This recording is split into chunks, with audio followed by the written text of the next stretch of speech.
Isang mapagpalang gabi sa inyo lahat, no? Anyway guys, ay sinasabi kasi na may mutya kasi ang kidlat.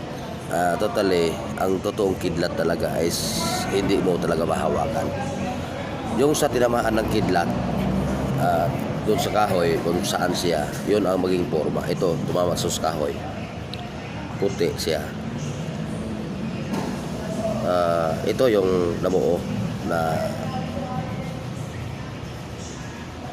ito, tinamaan.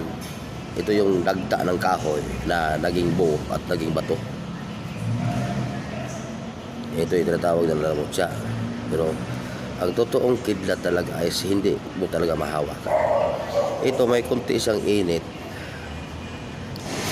At ang malalaman mo talaga kung mutya na kidlat yan ay napakadali mong makapuna ng mali na para ikakagalit mo.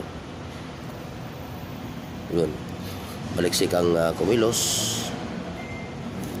at gusto ka laging nagmamadali. Yun ang tama ng mutya ng kidlat na hawak ko.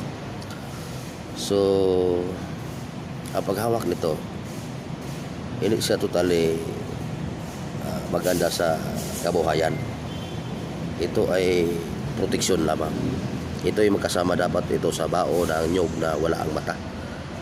Ito magkasama to siya for the protection.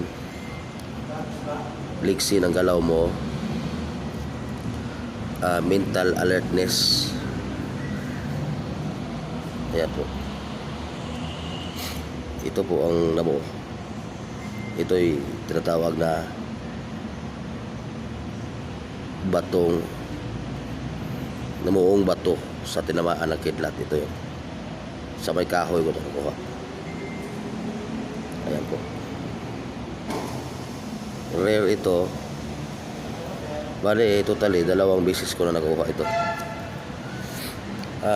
Madalas kasi ang kidlat sa may Cotabato. Sa Cotabato kasi ito kuha.